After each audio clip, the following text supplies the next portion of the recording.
종료주의라고 하는 것은 어떤 날인가 하면 예수님께서 십자가에 돌아가시는 주간에 이제 일요일이죠.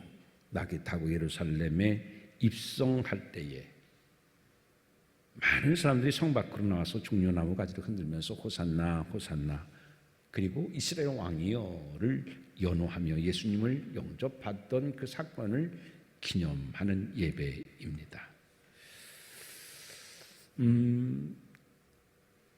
예수님을 맞이하는 당시의 사람들은 굉장히 기대에 부풀었고 설레었었어요. 왜냐하면 예수님이 그들의 희망이고 바람이었었어요. 당시 우리가 잘 아는 것처럼 이스라엘은 로마에게 주권을 빼앗긴 채 자기들이 애써 피땀 흘렸던 것들을 다 생으로 빼앗기고 그렇게 피폐하게 살아갔었어요.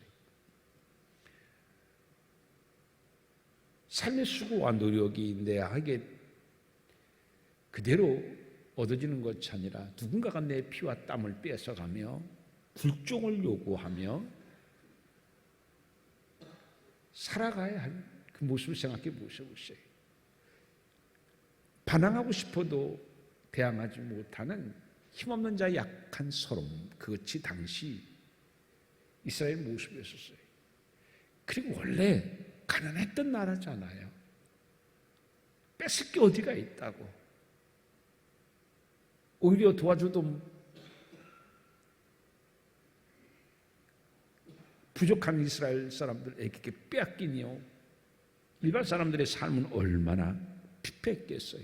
극빈층이었었어요. 그러기에 그들은 늘 메시아를 기다렸어요. 우리 이스라엘의 메시아가 오시면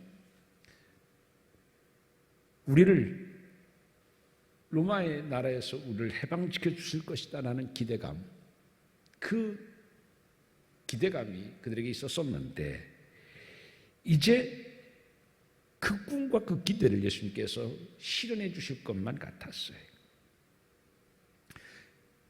아마 그 당시 이스라엘 사람들은요, 이 출애굽 사건을 늘 기억을 했었을 거예요. 애굽에서 그렇게 노예로 살던 그들이었었잖아요.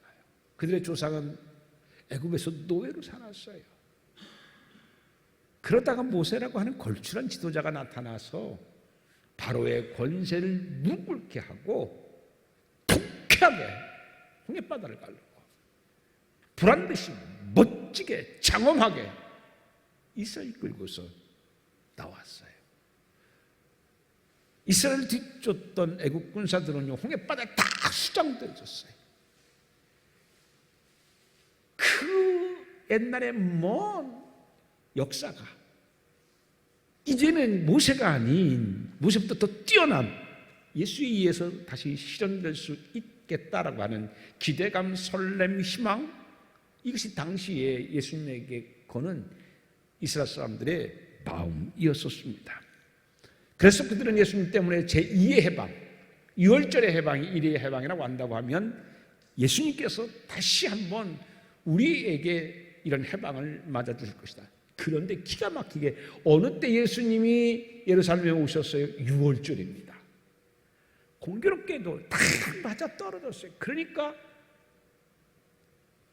애굽에서 그들이 해방시켜줬던 그 6월절이 다시 그 6월절을 우리에게 주시기 위해서 예수님께서 6월절의 일부로 상징적으로 입성하시는구나 생각을 했어요. 그들이 생각했었던, 그리고 그들이 보았던 예수님은 자기들이 가장 뛰어나고 능력이 많다고 위대하다고 생각했었던 모세나 엘리야보다도 더 뛰어난 엄청난 생각할 수 없는 상상 이상의 능력을 보여주신 분이 누구냐면 바로 예수님이에요. 생각해 보시고요. 어떤 병자든지 다 고쳤어요. 눈이 멀은 소경의 눈을 고쳐주셔서 한 번도 눈 뜨고 이 세상이 어떻게 생겼는지도 모르는 사람의 눈을 단번에 눈 떠서 보게 하셨어요. 나면서부터 안전병에 있었던 사람을 일어나 걸어라 걷게 하셨어요. 그리고 예수님은요, 죽은 나사로까지도, 이미 사흘이나 지난 나사로까지도 살려내셨어요. 뿐만인가요? 무리를 바다 위를 걸어오기도 하셨어요.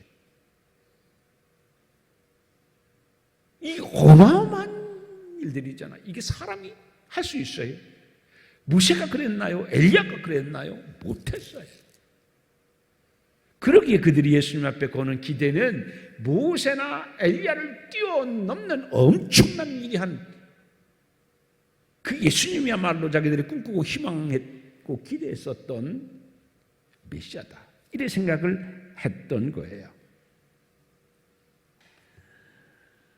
이제 예수님께서 예루살렘에 들어오셔서 6월절에 드디어 내가 너희가 그토록 기대하고 고대하던 이스라엘의 왕, 로마에서 너희를 구원해 줄 메시아다, 이거를 선포하기 위해서 6월절에 때맞춰 예루살렘 성에 입성하는 줄 사람들은 생각했습니다.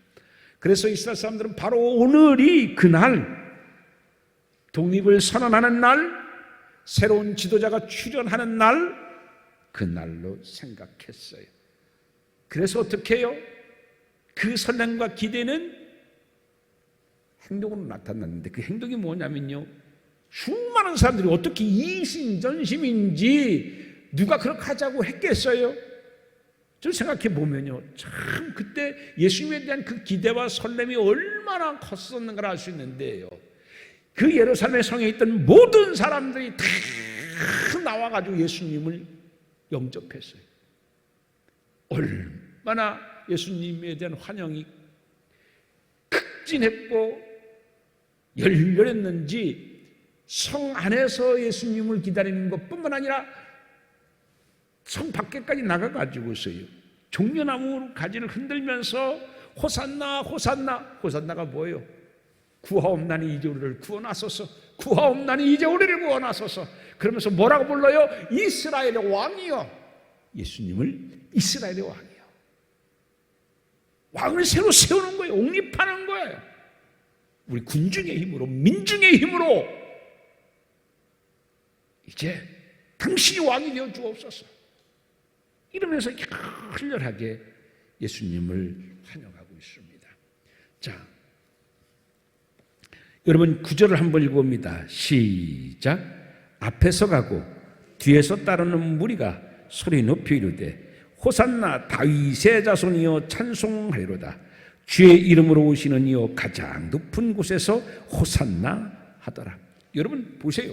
앞에서 가고 뒤에서 따르는 무리가 소리 높여 이르되, 그 얼마나 예수님을 애워쌌는지 몰라요. 앞에서도 뒤에서도 사람들이 예수님을 애워쌌어요. 그리고서는 어떻게 해요? 아마 예수님의 귀가요 멍멍했을 정도로 사람들은 외쳤어요. 호산나 호산나, 우리를 구원하소서, 우리를 구원하소서. 그러면서 예수님을 찬양하면서 영접했습니다.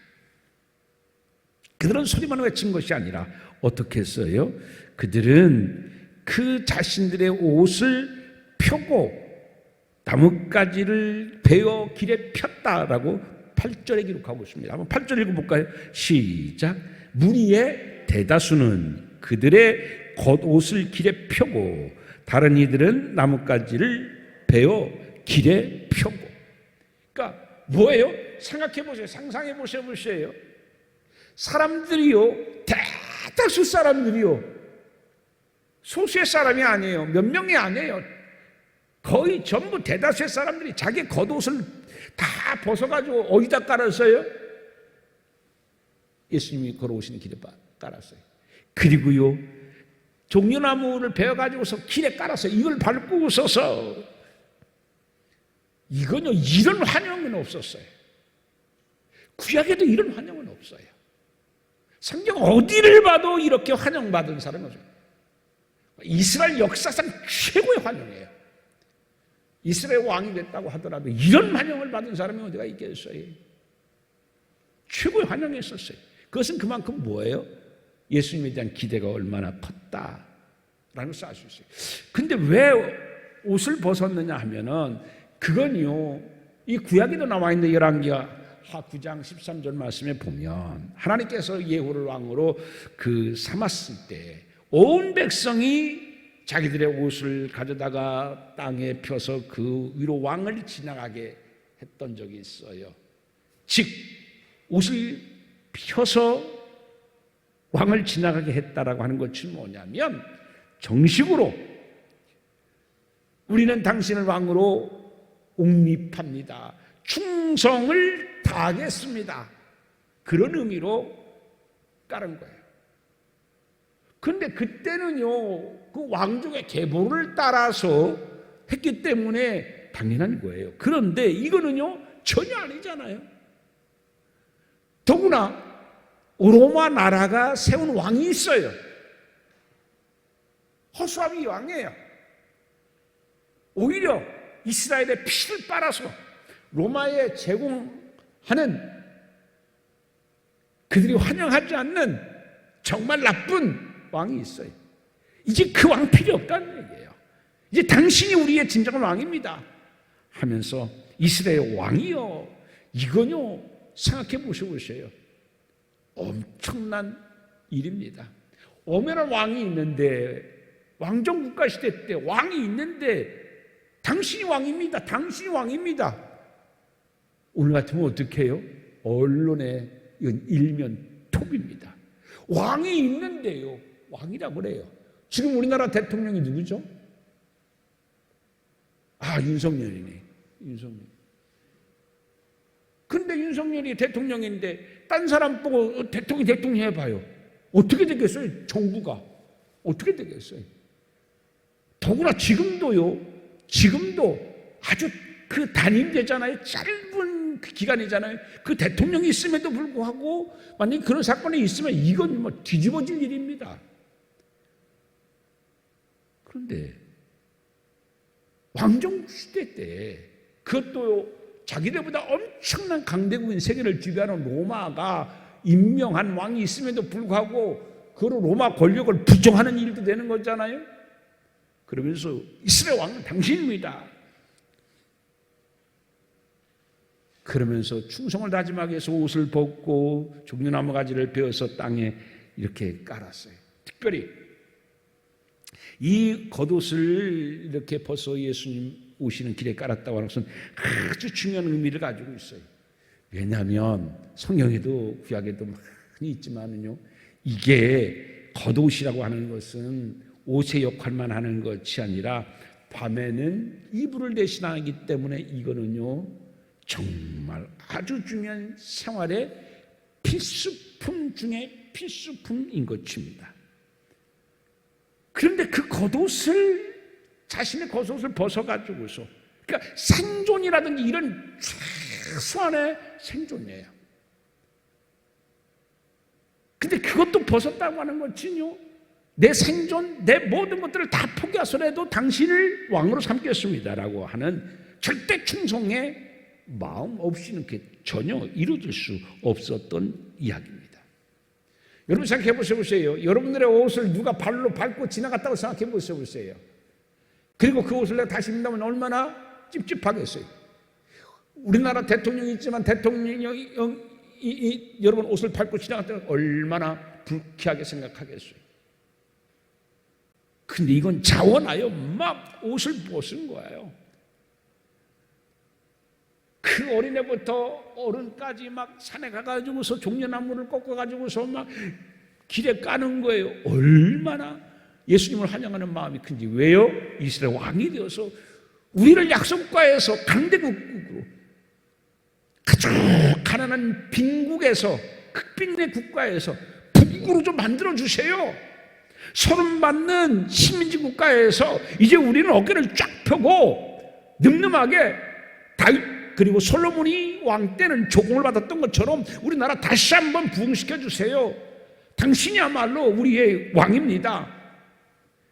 그러한 충심이 포함되어져 있는 것입니다.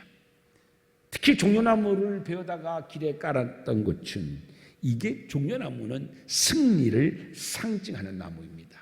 뭐를 상징한다고요? 승리. 얼마나 승리에 배가 고팠으면 승리를 상징하는 종려나무를 베어서 길에 깔았겠어요. 우리에게 승리를 주세요. 이건 뭐예요? 패배자의 호소입니다. 늘 패배해왔어요. 승리는 우리하고는 상관이 없는 것 같았어요. 한 번도 어깨를 피지 못하고 살았어요. 이제는 나뿐만 아니라 내 자식들까지, 내 후손들까지 이렇게 소름 속에서 빈국에서 살아야 되나? 뼈 빠지게 일하면은 다 로마 이렇게 바쳐야 되나? 사람 대접 받지 못하고서 이렇게 소름 돋게 비참하게 인격까지도 깡그리 무시된 채 살아가야 되나? 이 패배자의 소름이 이제는 승리자의 기쁨으로 변화되기를 원하는 거예요. 그것을 이루어줄 분은 누구냐? 예수님입니다. 당신입니다. 그런 의미에서 종려나무를 베다가 예수님의 길에 깔았던 겁니다. 그리고 사람들은 종려나무를 베어서 깔면서 뭐라고 외쳤어요? 호산나, 호산나. 바라옵기는 우리를 구원하옵소서. 우리를 구원하옵소서. 사람들은 예수께 우리 왕이 되어 주셔서 이스라엘 애굽에서 구원했던 모세처럼 우리를 로마에서 구원해 달라고 그들은 간청하고 있는 것입니다. 아까도 말씀했던 것처럼 옷을 벗어서 길에 깐다고 하는 것은 충성을 맹세하는 것입니다. 이건 뭐냐면요, 로마 나라 입장에서 봐서는요 엄청난 사건이었어요. 무슨 얘기냐면, 자, 내가 충성하겠습니다. 이거 무슨 얘기예요? 어떤 뜻이 포함되어 있어요? 예수를 향하여, 예수님 당신이 이제 우리를 로마에서 해방시키기 위해서 깃발 드십시오. 그러면 우리가 당신이 깃발만 들면 우리가 당신을 따르겠습니다. 당신이 앞장서 주세요. 이건요 로마에 대한 선전포고예요. 근데 이제는요 삶의 밑바닥에 있는 사람이 더 이상 내려갈 데가 없으니까 두려움이 없는 거예요. 이렇게 로마 나라에 소름받고 늘 뺏기고 산 바에 이제는 더 이상 밑바닥에 내려갈 데가 없어서 죽기 살기로 예수님 당신 깃발 드십시오. 그럼 우리가 따르겠습니다. 얘기예요. 요즘에 그 학원 폭력의 문제들이 얼마나 일어나요. 얼마 전에도 우리나라에서도요 국가의 중요한 직위에 대통령 임명했음에도 불구하고서 그 아들이 같은 동료 반 아이를 괴롭혔던 일이 부각되어지는 바람에 임명된 지 금방 취소됐잖아요. 근데 여러분 그 학폭에 시달리는 사람들 생각해 보십시오. 학폭에 시달리다 어떻게 해요? 학교 옥상 올라가서 뛰어내리는 아이들도 드물지 않잖아요. 당하는 사람 입장 생각해 보십시오. 두려운 게 없어요. 이렇게 시달릴 바야, 이렇게 내가 괴롭힘을 당할 바야 차라리 죽음을 선택하는 거예요. 로마 나라에 얼마나 지긋지긋하게 당했으면, 뼈에 사무쳤으면 당신 깃발 들면 우리는 이제 따르겠습니다. 더 이상 내려갈 데가 없어요. 다 걸은 거예요. 예수님한테 다 걸은 거예요. 당신 깃발만 드십시오. 우리가 따르겠습니다. 라는 얘기예요. 그러면서 그들은 놀라운 이야기를 합니다. 자, 9절에 가보게 되면 앞에서 가고 뒤에서 따르는 무리가 소리 높이 이르되 호산나 다윗의 자손이요 찬송하리로다. 누구의 자손이요? 예수님을 뭐라고 불러요? 다윗이 누구였어요? 이스라엘의 왕이에요. 이스라엘의 부국을 열었던, 최전성기를 맞이했게 했던 왕이에요. 당신은 예수가 아니요, 그냥 예수님이 아니야. 다윗의 자손이요. 당신은 원래 왕의 혈통이었습니다. 이제 그 왕의 혈통대로 이스라엘을 다시 다윗처럼 일으켜 주옵소서. 하나님께서 우리에게 다윗 왕을 뒤를 이어서 합법적으로 왕이 되라고 보낸 분입니다라는 얘기예요. 합법적인 계승자입니다. 당신이야말로 다윗의 자손이기 때문에 하나님께서 인정하신 합법적인 계승자이기 때문에 우리는 당신이 깃발을 들면 우리가 따르겠습니다. 그래서 그런 의미에서 다윗의 자손이요 이렇게 외쳤던 거예요. 그런데 예수님은요 예루살렘에 오실 때 뭐를 타고 오셨어요? 나귀. 여러분 나귀를 탄 예수님의 모습을 생각해 보세요. 얼마나 허접하고 엉성하고 막 사람들이 모세보다도 엘리야보다 뛰어나서 막 온 희망을 다 예수 앞에 걸고 있는데 예수님이요 들어오시는 모습이 사람들한테 얼마나 엉뚱하게 비쳤겠어요. 푹찐 흑마라든지 아니면 백마를 타고 짠 하고 나타나셔야 되는데 찌끄만 그 나귀를 타고 띠뚱 근데요 그것도요 한 번도 사람을 태워 본 적이 없는 나귀를 타셨어요. 그러니까 어떻게 했어요? 나귀가 처음 사람을 태우고 가니 잘 갔겠어요? 안정적으로 잘 갔겠어요? 아니요, 이상하게 막 띠뚱 했겠죠.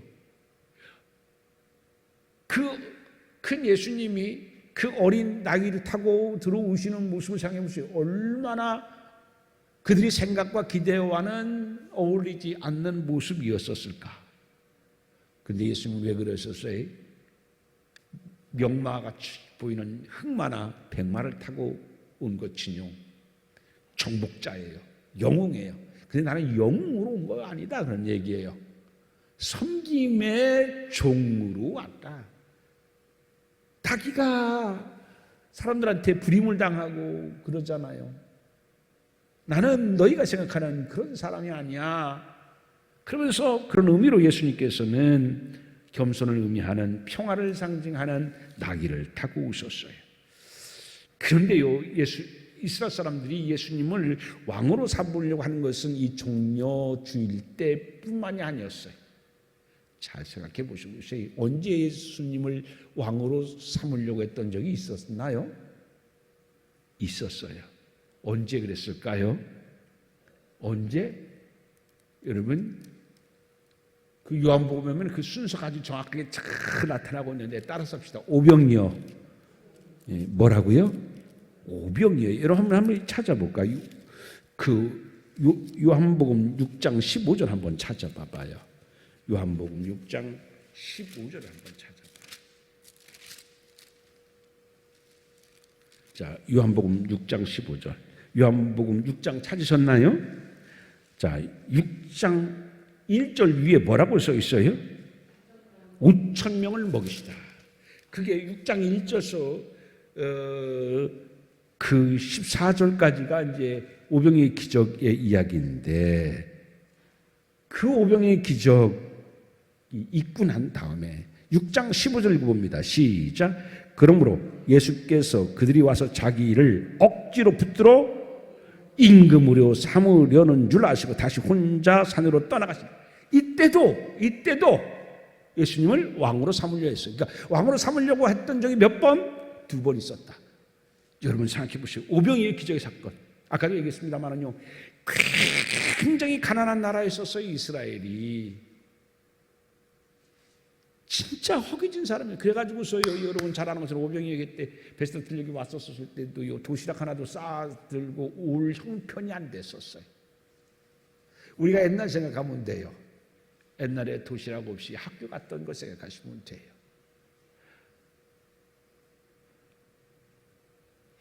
그때 진짜 간절했던 게 뭐냐면 빵이에요. 빵. 자유가 아니에요. 빵이에요. 빵이 있고 난 다음에 자유가 있는 거예요. 정말 절실히 필요한 게 먹고 사는 문제예요. 먹고 사는 문제. 그런데 오병이어의 기적을 보여주신 예수님을 보고 사람들은 뭐냐? 먹고 사는 걱정은 없겠다. 저분이 왕이 된다고 하면 이제 우리 이스라엘 사람들은 먹고 사는 걱정은 없겠다.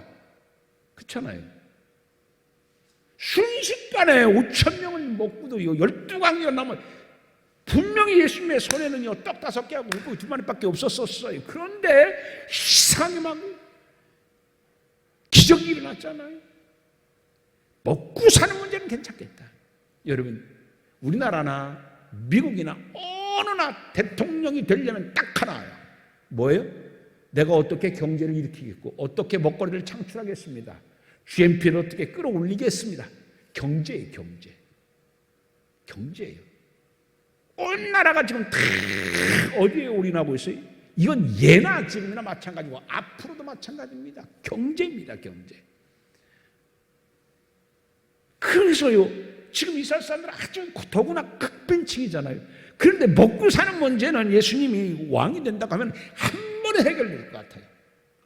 먹고 사는 문제만 해결되면요 청년의 실업 걱정할 필요가 없어요. 일자리에 걱정할 필요가 없어요. 그렇잖아요. 뭐 걱정이 돼요? 청년 문제 시작해서 노인 문제 그리고 보육의 문제 한꺼번에 해결해 줄 수 있는 게 뭐냐면 예수님 오병이 기적만 있으면. 왜 사람들이 결혼을 안 하려고 그래요? 왜 아이를 안 낳으려고 그래요? 청년들이 뭐 때문에 이렇게 고민을 해요? 먹고 사는 문제예요 결국. 그렇잖아요. 근데 그 예수님이 오병이의 기적을 행하신 걸 보면 예수님이야말로 먹고 사는 문제 한방 해결해 주겠다는 얘기예요. 먹고 사는 문제만 해결된다고 하게 되면은요 요람 그 무덤에서 요람까지 그 모든 삶의 문제를 일시에 해결할 것 같았어요. 보육의 문제, 청년의 문제, 그리고 노인의 노후까지도 다 보장될 것만 같았어요. 그래서 예수님을 왕으로 삼으려고 했었던 것입니다. 지금 이스라엘 사람들은요 이 예수야말로 정말 우리가 꿈꾸고 기대했던 그 예수님이다. 예수님 왕이 되면요 의료보험 없어도 돼요. 왜요? 예수님이 손에 얹기만 해도 아니 얹지도 않고 말로만 해도 나아요. 건강의료보험 필요 없어요. 의료의 복지가 한꺼번에 해결되어져요. 예수님이 왕이 되면요 먹고 사는 문제라든지 건강 문제 모든 것이 해결하는 그런 게 없어요. 그러니 당연히 이스라엘 입장에서는 어떻게 해요? 예수님이 왕 되는 게 최고죠. 최선이죠.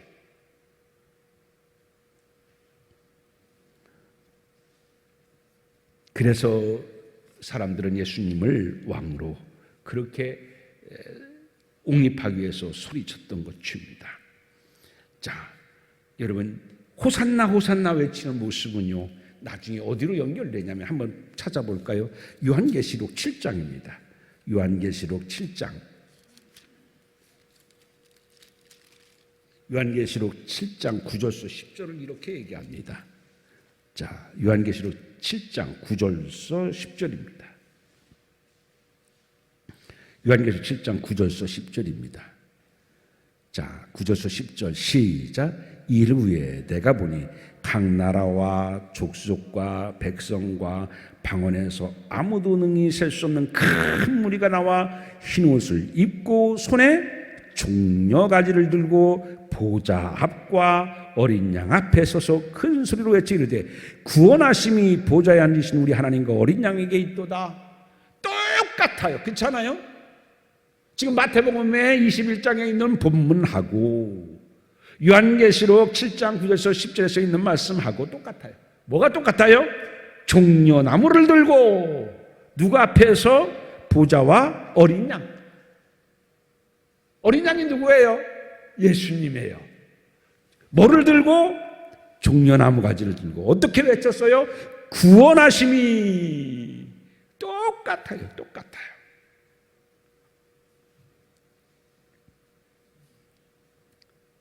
우리는 그걸 전주곡이다 이렇게 얘기를 하죠. 전주곡은 뭐예요? 지금 마태복음 21장이 요한계시록 7장 9절에서 10절에 있을 전주곡이에요. 사랑하는 성도 여러분, 지금 이때 예수님이 들어오셨을 때의 예루살렘의 성의 모습이 어땠는가를 마태복음 21장 한번 10절 말씀 한번 읽어봐봐요. 10절에 어땠었는가? 다시 마태복음 21장 10절입니다. 마태복음 21장 10절을 읽어봅니다. 시작. 예수께서 예루살렘에 들어가시니 온 성이 소동하여 이르되 소동하여 이 소동했다. 이 소동했다는 말이 어떤 얘기냐면, 여러분 성경 보면요, 뭐 현대인의 성경도 있고 쉬운 성경도 있고 막 굉장히 여러 가지가 있잖아요. 쉬운 성경이라는 것도 있는데 거기에 보게 되면 어떻게 하냐면 온 도시가 흥분으로 가득 찼다 이렇게 번역하고 있어요. 온 도시가 뭘로 가득 찼다고요? 흥분으로. 여러분 현대어 성경 있잖아요. 현대 성경에서는 뭐라고 하냐면 온 도시가 들끓었다.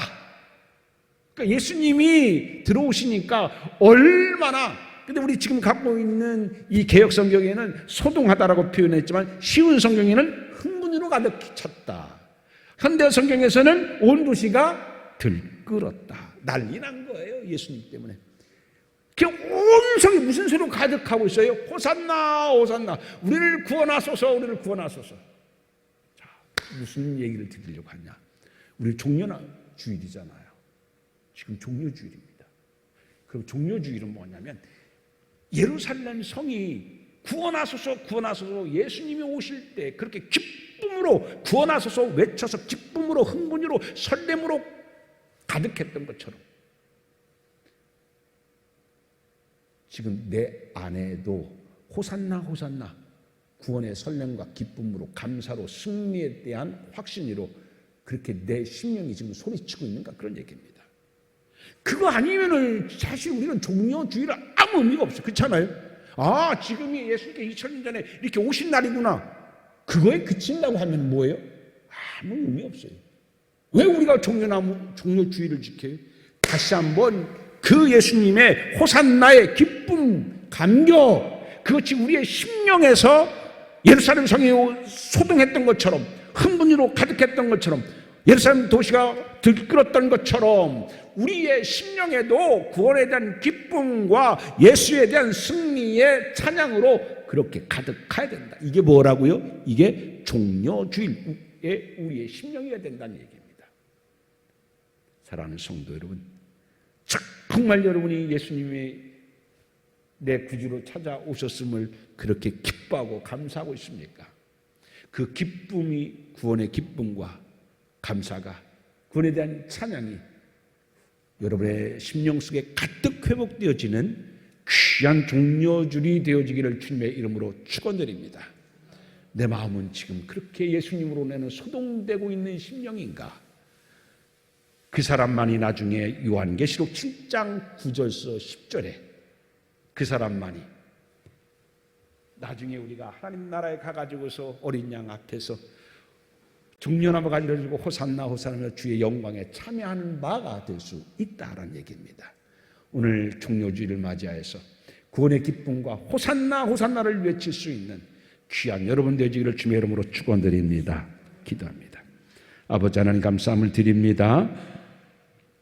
이스라엘 온 성이 구원의 도시로 들끓었던 것처럼, 구원에 대한 소망과 기쁨으로 들끓었던 것처럼, 하나님에 대한 찬양으로 들끓었던 것처럼 주여 종려주일을 맞아요 우리의 심령에도 구원에 대한 감사와 기쁨과 사망 권세를 깨뜨린 승리에 대한 찬양으로 들끓을 수 있는 우리의 심령이 되어지기를 원합니다. 지금 내 심령은 과연 어떤 심령인가? 구원에 대한 확신과 구원에 대한 기쁨과 구원에 대한 소망이 과연 내 속에서는 꿈틀거리고 기쁨으로 살아 움직이고 있는가 생각해 봅니다.